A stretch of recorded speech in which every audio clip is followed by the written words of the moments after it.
Assalamualaikum warahmatullahi wabarakatuh.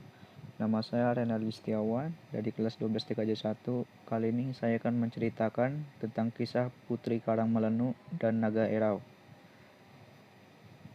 Dikisahkan, sepasang suami istri dari petinggi di kampung Melanti Hulu Dusun tersebut selalu memohon kepada Dewata agar dikaruniai anak sebagai penerus keturunannya. Pada saat itu, persediaan kayu bakar petinggi menipis akibat cuaca buruk, sehingga petinggi tersebut terpaksa mengambil salah satu kasau atap rumahnya. Ketika kayu tersebut dibelah, terlihat seekor ulat kecil yang sedang melingkar di dalam belahan kayu kasau yang kemudian dipelihara dengan baik oleh petinggi tersebut. Seekor ulat kecil itulah yang merupakan wujud awal dari San. Ulat kecil tadi dipelihara dengan baik oleh keluarga petinggi Hulu Dusun. Babu Jaruma sangat rajin merawat dan memberikan makanan berupa daun-daun segar kepada ulat itu.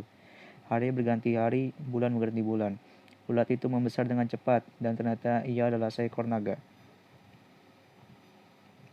Suatu malam, petinggi Hulu Dusun bermimpi bertemu seorang putri yang cantik jelita yang merupakan penjelmaan dari naga tersebut. Sang putri meminta kepada petinggi tersebut untuk membuatkan sebuah tangga agar sang putri yang sudah berwujud naga tersebut dapat meluncur ke bawah rumah. Karena pada saat itu, rumah-rumah di kampung tersebut berbentuk seperti rumah panggung. Pagi harinya, petinggi Hulu Dusun menceritakan mimpinya kepada sang istri.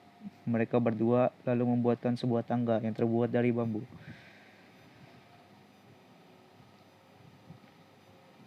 Ketika naga itu bergerak hendak turun, ia memberitahu agar petinggi dan istrinya agar mengikutinya kemanapun sang naga merayap, bahkan jika sang naga tersebut merayap sampai ke sungai.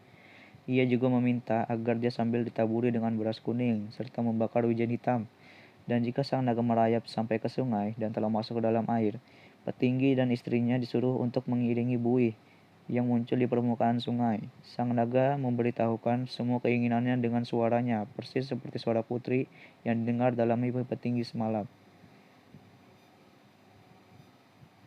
Sang naga pun merayap menuruni tangga itu sampai ke tanah dan selanjutnya menuju ke sungai dengan diiringi oleh petinggi dan istrinya.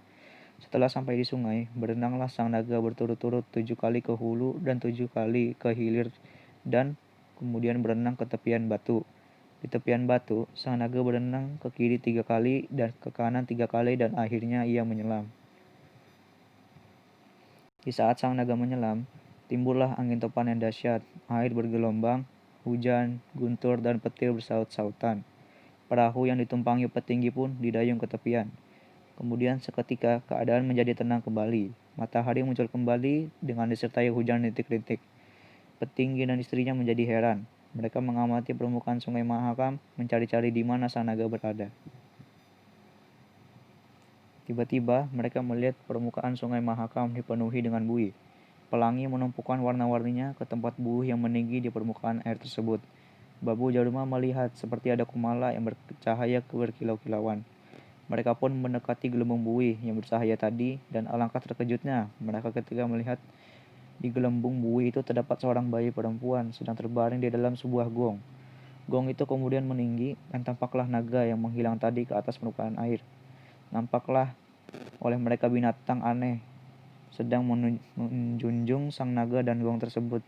Petinggi dan istrinya ketakutan melihat kemunculan binatang aneh yang tak lain adalah Mbuswana. Dengan segera, petinggi mendayung perahunya ke tepian batu. Tak lama kemudian, perlahan-lahan Mbuswana dan sang naga tenggelam ke dalam sungai, hingga akhirnya tertinggal hanyalah gong yang berisi bayi dari kayangan itu. Gong dan bayi itu segera diambil oleh Babu Jaruma dan dibawanya pulang. Petinggi dan istrinya sangat bahagia mendapat karunia seorang bayi perempuan yang sangat cantik.